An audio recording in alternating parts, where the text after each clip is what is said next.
So dear student, uh, in our previous lecture, we had discussed about Niels Bohr's theory and Heisenberg's principle.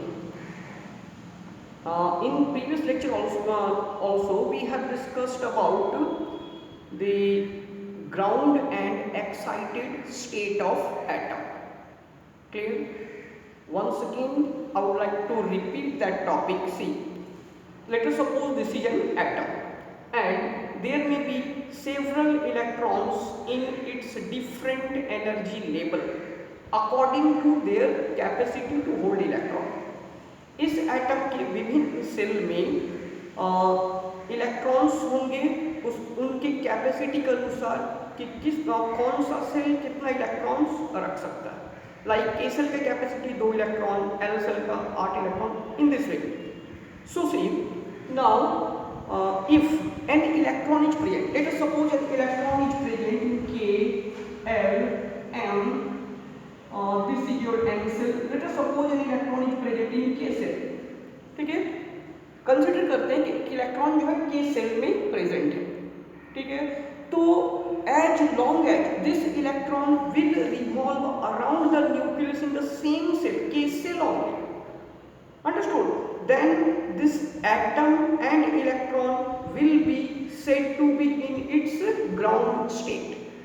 Once again I repeat, ये electrons, ठीक है, जो के cell में उपस्थित है, ये जब तक उसी सेल में के सेल में ही घूमता रहेगा, as long as it is it will revolve around the nucleus in the same cell, उस वक्त उस इलेक्ट्रॉन्स एंड एटम को, तब तक उस इलेक्ट्रॉन एंड एटम को कहेंगे वो अपने ग्राउंड स्टेट में है. क्लियर?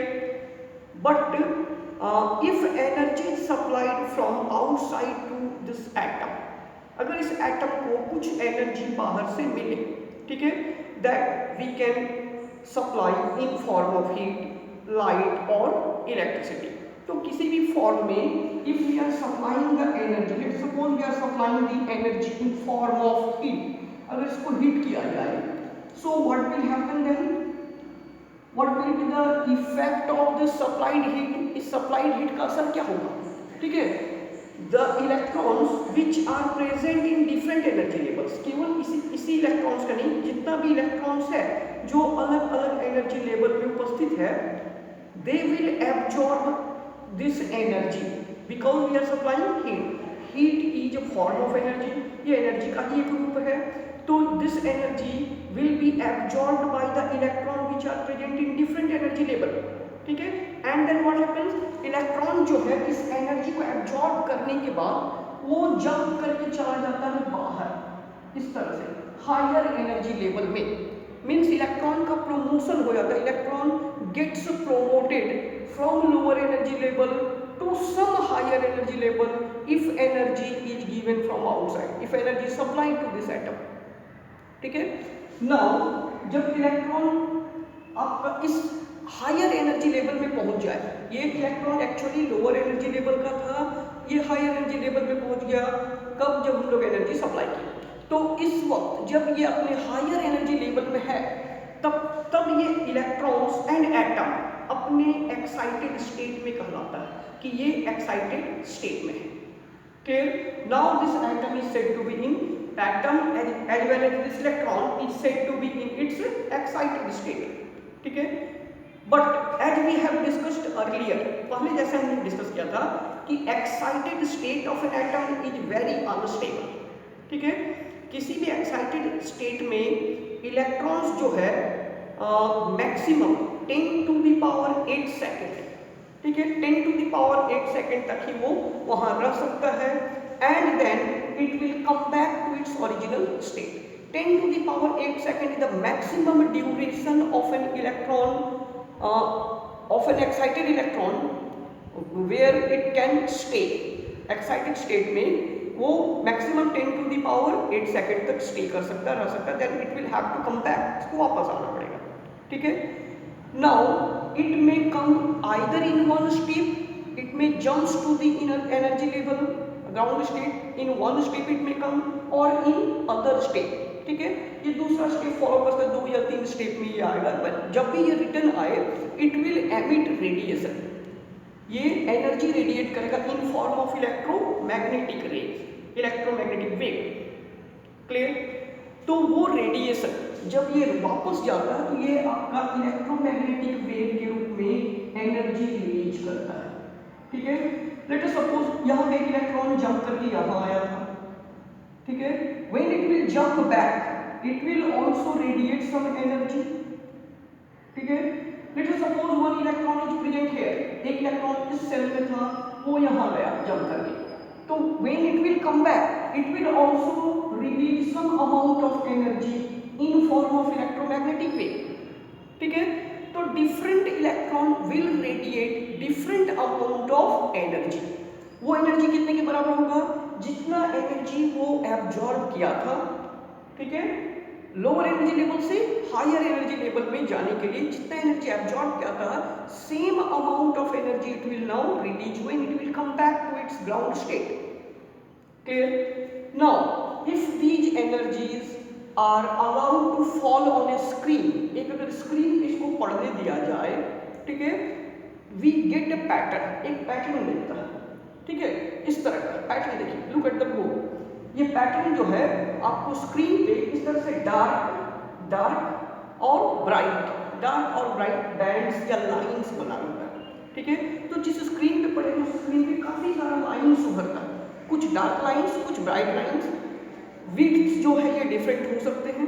ठीक है, तो इस तरह से ये जो है ये स्क्रीन पे जो आपको रिजल्टेंट ये मिला, ठीक है, this resultant is called spectrum. ये स्पेक्ट्रम स्क्रीन पे जो आपको पैटर्न मिला, this is called spectrum. And since this spectrum is produced by excitation of an atom, atom के एक्साइटेशन से बना this spectrum is called atomic spectrum. Clear? Now say look at the board, what is atomic spectrum?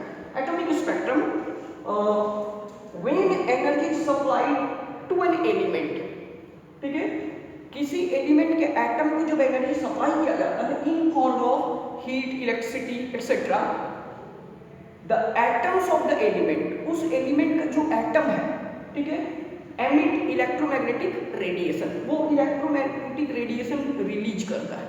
कब? सबसे पहले तो ये होता है कि एनर्जी एब्जॉर्ब करने के बाद electrons from their ground state और lower energy level they jump to higher energy level.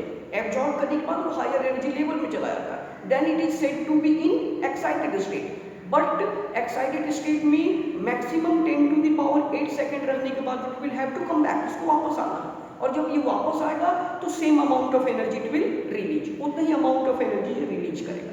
तो different electron will emit different amount of energy. हो सकता है कोई इलेक्ट्रॉन लो, एकदम लोवेस्ट एनर्जी लेवल से हाईएस्ट में गया हो तो वो ज़्यादा एनर्जी रिलीज करेगा। अगर कोई m सेल से n में गया हो तो लोअर एनर्जी रिलीज करेगा, लोअर एनर्जी का इलेक्ट्रोमैग्नेटिक वेव रिलीज करेगा। ठीक है, but all the atoms will release some energy. Clear? Now the array of different frequency and frequency of all these waves will be different. Now if arrangement of these radiations, ये जितना radiations है इन सभी को अगर arrange किया जाए, ठीक है, इनको सजाया जाए, कैसे? In increasing order of wavelength, उनके वेवलेंथ के बढ़ते क्रम में अगर उसको अरेंज किया जाए इन सभी रेडिएशंस को, और डिक्रीजिंग ऑर्डर ऑफ फ्रीक्वेंसी या फ्रीक्वेंसी के घटते क्रम में इसको अरेंज किया जाए इन सभी रेडिएशंस को, ठीक है, देन व्हाट वी गेट, जो हम लोगों को पैटर्न मिलता है, that is called emission spectrum. Emission spectrum और atomic spectrum, it is emission spectrum is also called atomic spectrum because this spectrum has been produced by excitation of an atom. Clear?